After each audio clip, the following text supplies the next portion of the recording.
Okay, hello, welcome back. Today is my first ever video on my new channel, Tiny Danny Reacts. On this channel, we're going to be doing 2 react videos a week. Maybe I could be reacting to Fortnite, other kind of content. Obviously, I'll see what you like, see what you don't like, react to that. Really hoping this channel does well. If it doesn't, it's whatever. I'm just going to try it out and see if I like it and see if you like it. Please watch, subscribe, and I'll see you in the video. Okay, this is my first time ever doing this. We're going to get straight into it and just watch the video. The Fortnite YouTube video before, chances are you've seen this guy's face. From a broke college student who couldn't even afford a PC, to one of the most hated YouTubers in all of Fortnite, to a multi-millionaire who is loved by everyone, this is the entire story of the man who ruined Fortnite, ItsJerian. I actually remember watching ItsJerian like chapter 2, where he did all the tournament videos. He actually was like good with it. I don't know if he's still really can't watch him much anymore. I have no memory of him being hated though, that's the main thing. The main thing I remember is his teammate came out to be like a hacker, whether like polarized. No, it wasn't polarized. I don't know, Taken, that was it, Taken. He became a hacker, that's all I remember.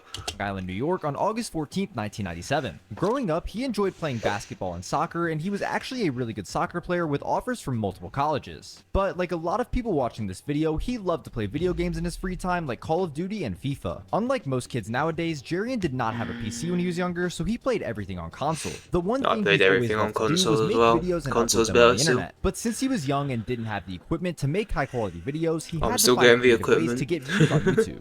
I had a FIFA channel, I had a Call of Duty like community channel where I would take other people's montages, and it was like, you know, a community, so I had like a bigger platform, but none of it was my original content. That was like my little business mind back then. Without having any major success early on, he attended Boston College. This kind of season was actually so good as well. Like, I'm gonna get brain dead now. Trios, on height, good guns, good map. It's such a good season. To pursue a degree in I think economics, this is chapter because he 2, wanted to season have a 8, I secure think. plan for his future. What he didn't know is that everything was about to change very soon. In September of 2017, during his junior year of college, Fortnite Battle Royale was released, and he instantly fell in love with the game. For the first year of it being out, he only played on console and did not make any videos, but in his last year of college, he made an investment that would change his life forever. I actually didn't get my first PC until I was 21 technically, but I was turning 22. Or yeah, because it was my senior year of college when I actually had enough money to buy one. But that was the first time I got a PC. So whenever I see these little 13-year-old kids in my Twitter DMs saying, "Jerian, please buy me a PC," I didn't get one until I was 21. So By the way, Jerian has I saved up about 5 years for my PC. I bought everything, my setup myself, selling stuff. I saved up for all of this. My monitor, my keyboard, didn't buy the desk or chair, but PC, all of the parts came from just me saving up. So did the monitor, so did the mic, so did the controller. Everything came from me. I worked. has never done an interview like this before, so all of this information can only be found in this video. Once he bought his PC, he decided to take another shot at making YouTube videos. This time, he put a lot of effort into making high-quality original content. Sadly, nobody believed that he could actually succeed at what he was doing, including his own brother. one story that I always remember is my brother came down the stairs to me working on it, and he said, "Why are you making a video that no one is gonna watch? Like, why are you spending so much time on a video literally no one's gonna see?" Little did he know, this video would pull hundreds of thousands of views and be the start of something huge. The thing is, Jerian had a pretty interesting strategy to help this video blow up. Mongrel was blowing up in Fortnite, and of course Mongrel used stretch res. He was like the best EU player by far. He was also like 13 years old or something. He was so young. And because he was so young and on Twitch, he had no moderators at all. His chat was a free-for-all. People were putting in comments, people were putting in just the most random links ever. What my smart little brain thought was, what if I just self-promoted, you know, my video in his chat, but I couldn't just go in there and be like, "Guys, watch this video." So what I did, I went in and I would press !res, which is a command to bring up his resolution, but because Mongrel had no mods, there was no command. So instead, I would reply to myself, pretending to be Nightbot, and I would say, "Mongrel's resolution is, you know, 1600 by 1080. If you want to learn more about his resolution, watch this video." And I left a link, and I would do that literally the entire day of my internship. I have to thank Mongrel for not having any mods and for making my career. Thank you, Mongrel. After having his first I had no idea about that, to be honest. I never watched Twitch back in like chapter 1, chapter 2. viral video, he kept on going, but this is when he slowly transitioned into tips and tricks content. With the massive player base of Fortnite constantly growing, there were countless amounts of people trying to get better at the game. This meant it was the perfect time for Jerry to make these kinds of videos, and they would all pull hundreds of thousands of views. One of the biggest advantages he had was a real reason to want to succeed on YouTube. Going into my senior year of college, when I bought the PC, I was working an internship, which is, just a summer job basically, but it's like a corporate job. I worked in New York City, and I was commuting over an hour because I live in Long Island, so I had to commute on the train. It was fucking miserable. So that, like, right there, I was like, I don't want to do this. I gotta make YouTube work somehow. This motivation made him grind every hour of the day to produce the best videos possible, and he was uploading 3 to 4 times a week while still going to school full time. Everything was starting to come together as he was gaining hundreds of thousands of subscribers and millions of views a video. Obviously, when you're pulling views like this, you make some pretty good money. By the end of my senior year, after starting the ItsJerian channel, I had over 100, maybe even over 200,000 subscribers. And I was making like double what I would have at an actual job. So while he did end up graduating, It's actually the goal. Start making good money off YouTube and stuff. That's one of the main things I want to start doing. College in 2019, he will never have to use his degree for a real job. Life was looking fantastic. I still want to graduate Are with you it. really I'm not a gonna big drop YouTuber out. without having a little bit of controversy? Well, because of Jerian's tips and tricks videos, anybody could access information that only pro players knew about, so the overall skill level of the game started to increase. Fortnite went from a chill game you could play with your friends to an extremely sweaty game that you had to try hard in to compete. This led to a lot of people saying he ruined Fortnite, so I asked him what he thought about this. I do think I sped up the process of people getting better. Like, if you look at really any other games, I feel like, at least in Call of Duty, there was a guy named XJaws who he had some goated tips and tricks, and he was always someone I looked up to while playing Call of Duty. So when Fortnite came around, what I sort of did the route of was like, I taught people the basics of the game, and then I sort of expanded and showed them, new tips, piece control, stuff like that. There was never like a central place to find all of that information. So I tried to be like that central source. And I do think because of that, I probably sped up the process of people getting better.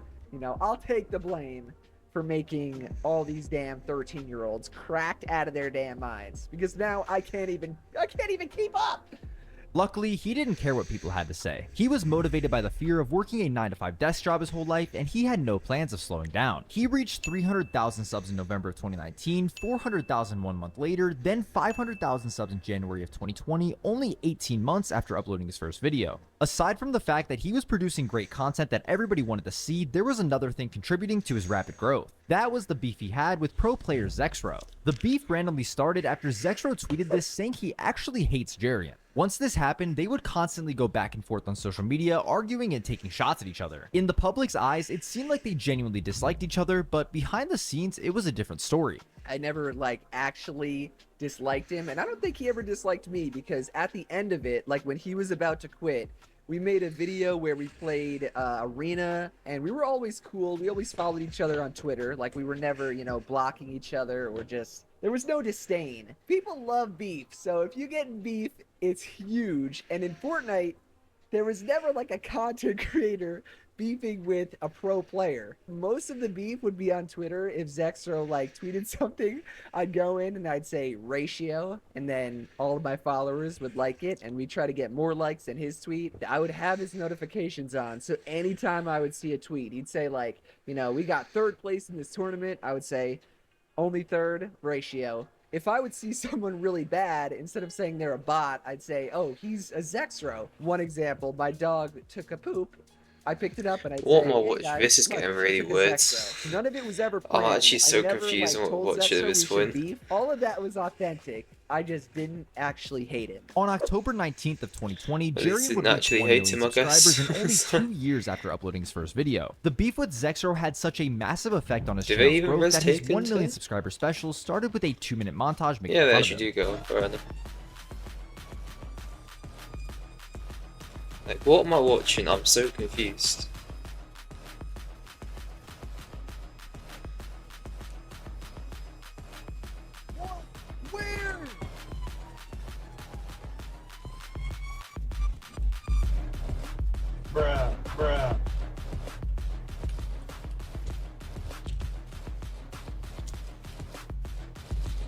ItsJerian is the GOAT.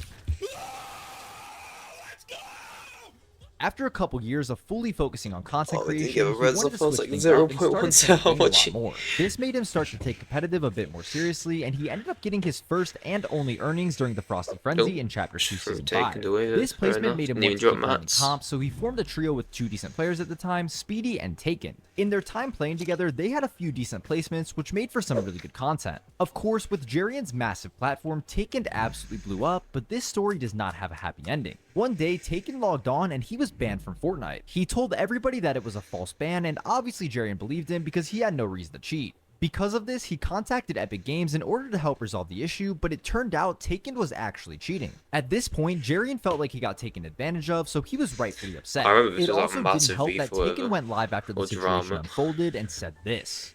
From saying that I got banned. You guys know I played with Jerian and I only had 20k subs before I got banned. I got banned, I got 60k subs and made so much money off Twitch and YouTube. Not the quality, Way was it's more like... than I made with playing with Jerian. It's like not 480p, what is this quality? So no, that's fixed. It's called a marketing strat and I'm smart. That's how it is. I played with Jerian, same old thing. I remember you like Since this felt bad happened about 3 this years ago, after. I was curious if he still had any bad blood towards Taken. Taken, you know, he did me dirty. He sort of never really apologized until months or maybe even like a year later. At which point I do accept his apology. I'm not like angry at him, more so disappointed, like in a father way, but it's one of those things where you forgive but you don't forget. We learned a tough lesson that really you can't trust anyone. It doesn't matter if it's Fortnite, if it's real life, if it's anything. You can't trust nobody. Although one of his good friends completely betrayed his trust, Jerian continued using his platform to help out other people. To this day, one thing he does is make videos with lesser known players to give them the opportunity to showcase their skills. He actually made videos with tons of pro players who were unknown at the time, including Peterbot and me. Well, I'm not a pro, but I did get 1 million arena points, and if it wasn't for Jerian making videos showcasing that, I would not have gained the following that I did from it. Do you think you made Bronos' career? I think Bronos made his own career, but like in everything, you know, sort of like people getting better at the game, I think I pushed him a little bit, gave him that little push. Over the last 2 years, his content has changed a little bit, but even with the tips and tricks videos losing popularity, his channel still performs as good as ever. I think this just comes down to the fact that he's a very positive and likable guy. So now that he's accomplished just about everything he's wanted to, what's next for Jerian? I don't see myself not making Fortnite content in the future. I really still do like it. One of my goals is to expand into FIFA, which I did a little bit at the beginning of the year. I got like 10 million views plus on TikTok, which I think is pretty good. If I don't make videos anymore, this might sound ominous. I'll either be dead or Forever Zone Wars will be bigger than the pit, and I'll just be on an island in the Bahamas. Fair enough. Forever Zone Wars is quite good. It's laggy though, Forever Zone Wars. That's the only problem with it. Future, as well as being more consistent, because I have not been consistent recently, so. Hopefully you guys enjoyed this slightly different style of video, and if you did, let me know if there's anybody you'd like me to interview in the comments, because I can get that done. Huge thank you to Jerian for taking the time out of his day to do this interview, and please subscribe so I can get a YouTube plaque, and do subscribe. Anyways, thanks for watching the first ever video on Tyler Downey Reacts. Hope it was good. Shout out to Bronos who made the video. Obviously go subscribe to him, the link will be in the description to this video. And I'll see you in the next one. Goodbye.